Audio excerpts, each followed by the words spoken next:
Quanto mais eu estudo a Bíblia, mais eu fico maravilhada. Pensar que ali no começo de Gênesis, assim que ele terminou a criação e fez o homem à sua imagem e semelhança, ele já estabeleceu os fundamentos para ter uma vida saudável, para viver bem aqui nessa terra. E ali ele estabeleceu o fundamento na criação, porque antes do pecado, a dieta humana era estritamente vegetal. Você já viu quantas pessoas são vegetarianas hoje em dia?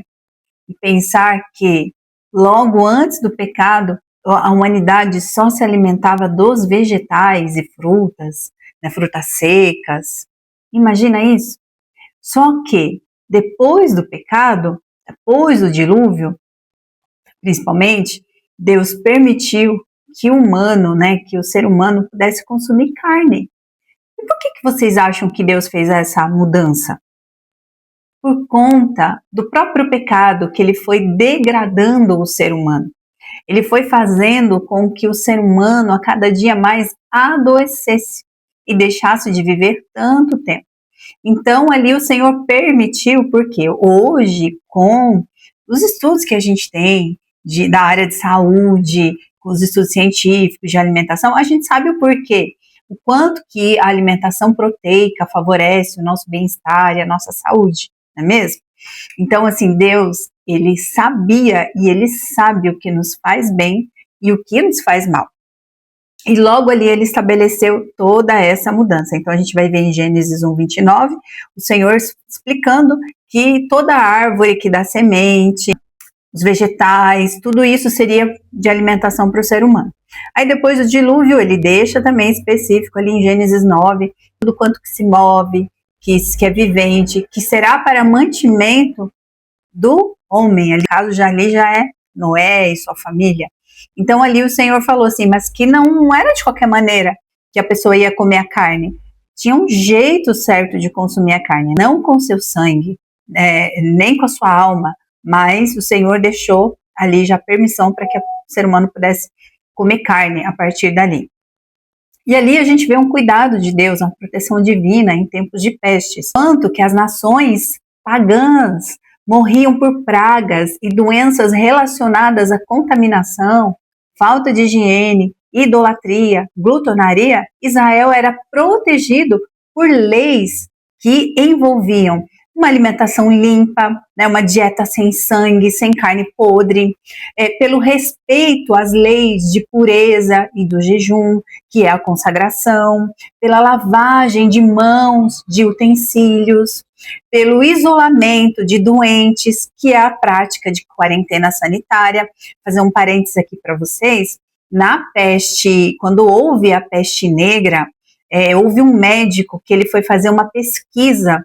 Por que nos acampamentos judeus, onde tinha judeus, uma comunidade judaica, havia menos morte, na verdade, pouquíssimos casos de morte, pouquíssimos disseminação da doença.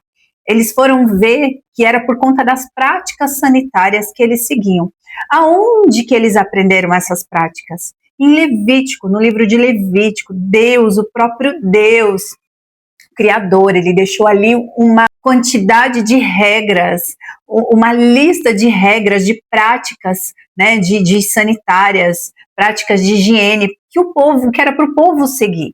Então, quando às vezes a gente pensa assim, nossa, a lei, Deus foi um Deus carrasco, aí você vê que Deus não foi carrasco, nem é. Deus é um Deus amoroso, maravilhoso, e ali ele estava protegendo o seu povo. E aí, a partir daí, que esse médico observou, e aí ele começou a trazer isso para as práticas. E aí, hoje em dia, muitas das práticas que a gente utiliza hoje como práticas sanitárias veio lá das leis que Deus deixou para Israel e que as outras nações viram que realmente eram boas, né?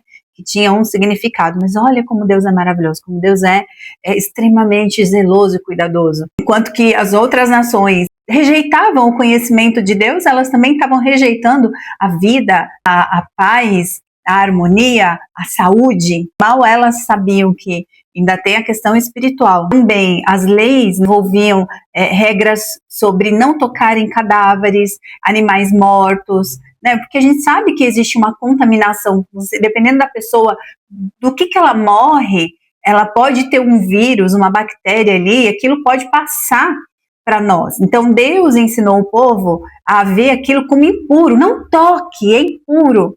Porque não tinha uma maneira de explicar para as pessoas naquela época, porque não tinha estudo sobre bactérias, sobre vírus. A maneira de Deus falar era assim, não toque porque é impuro. Hoje a gente sabe que esse impuro era por conta da contaminação das bactérias, dos vírus, né? Aí ele também deixou regras sobre a eliminação de mofo, de sangue, também era protegido pela presença de Deus no acampamento. Olha como Deus é cuidadoso. Em Êxodos 15, 26, ele fala assim: nenhuma das enfermidades que enviei sobre os egípcios enviarei sobre ti. Eu sou o Senhor que te sara. Esse Deus, ele é tão maravilhoso que ele fez uma aliança ali de saúde, cuidado com esse povo. E, através dessa aliança, ele ensinou o povo a se manter curado. Porque quando a gente segue esses padrões da lei de sanitária, de alimentação, a gente se mantém em saúde. E se você se mantém em saúde, você não fica doente. Olha que maravilhoso. Deus é maravilhoso. Tudo isso milhares de anos antes da ciência moderna confirmar a eficácia dessas práticas. E agora nós vamos ver os alimentos que foram proibidos, explicados pela ciência moderna. Então, lá no Pentateuco, o Senhor, ele deixou ali, né, quando ele foi criar as leis, a maneira do povo viver para ter saúde, olha, não coma isso e isso você coma. Hoje a gente sabe o porquê. Então, assim, por que Deus proibiu a carne de porco? Levítico 11, 7. Porque tem casco fendido, mas não rumina. Então, hoje a gente sabe que o porco ele é um animal onívoro, com um sistema digestivo parecido com o ser humano, só que não elimina toxinas com eficiência. Então, você come uma carne suja, uma carne intoxicada. Pode carregar parasitas, como a tênia, a triquina, causadores de doenças, como a cisticercose e a triquinelose. Você já ouviu falar de pessoas que têm bicho de porco no cérebro? Né? Já, todas essas pessoas, às vezes, principalmente que moram no sítio, eu conheço alguém que morreu por causa disso, ou ficou doente, gravemente doente, né? Então, assim, é altamente inflamatório, com alto teor de gordura saturada, quando mal cozida, é uma das carnes mais perigosas para a saúde. Então, hoje a gente sabe que a vigilância sanitária, né, que cuida dessa parte nossa de alimentação e de práticas do bem-estar, eles, de saúde também, né? Eles, para criar porco, você tem que seguir as regras sanitárias certinho. Então, o criador tem que ter um certificado, tudo, porque antigamente não era assim. Então, as pessoas criavam de qualquer jeito, se alimentavam da carne, porque não tinham essa regra, não seguiam essa regra que Deus deixou. Isso aqui era estritamente para os judeus. Durante muito tempo a igreja seguiu assim, isso era só para os judeus, só que assim, gente, era só para o judeu.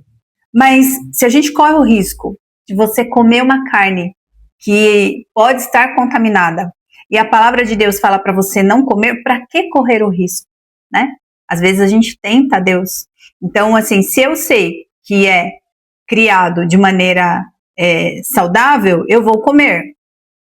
Eu já prefiro evitar, porque o Senhor falou, está escrito lá na Bíblia, não querendo ser religiosa, mas isso é uma opinião minha, que se eu não sei como a carne foi criada, e é uma carne que pode carregar muitas toxinas, o que eu já vi de pessoas que, principalmente quando vão para o Nordeste, consomem camarão e alguns peixes, algumas coisas que estão proibidas, elas passam mal, vão parar no hospital, ou às vezes com diarreia, ou às vezes chegam até serem internadas. Então, assim, até que ponto vale a pena a gente transgredir uma lei que até hoje ainda existem pessoas que pagam um preço por conta de desobedecer?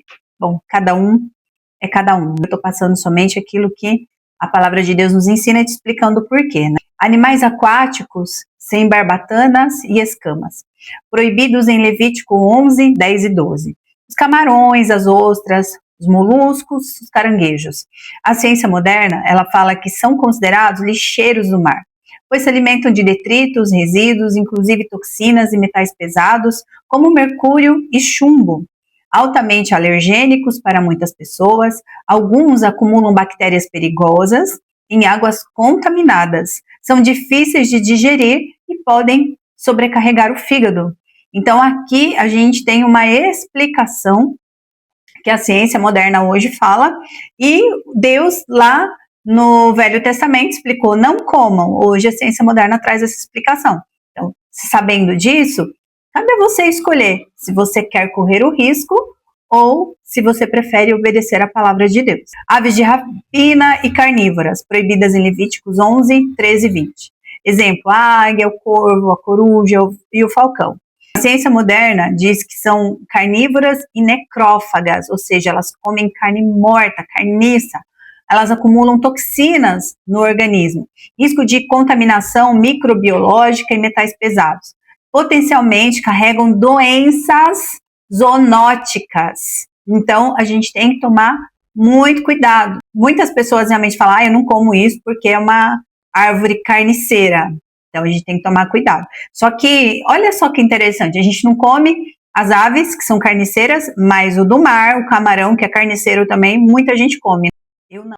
E os répteis, ratos e morcegos, todos proibidos em Levítico 11, 29 e 30, Deuteronômio 14, 7 e 19. A ciência moderna diz que eles são associados a várias doenças graves, como o morcego, ao vírus como o ebola e coronavírus, e os ratos, a leptospirose, peste bubônica.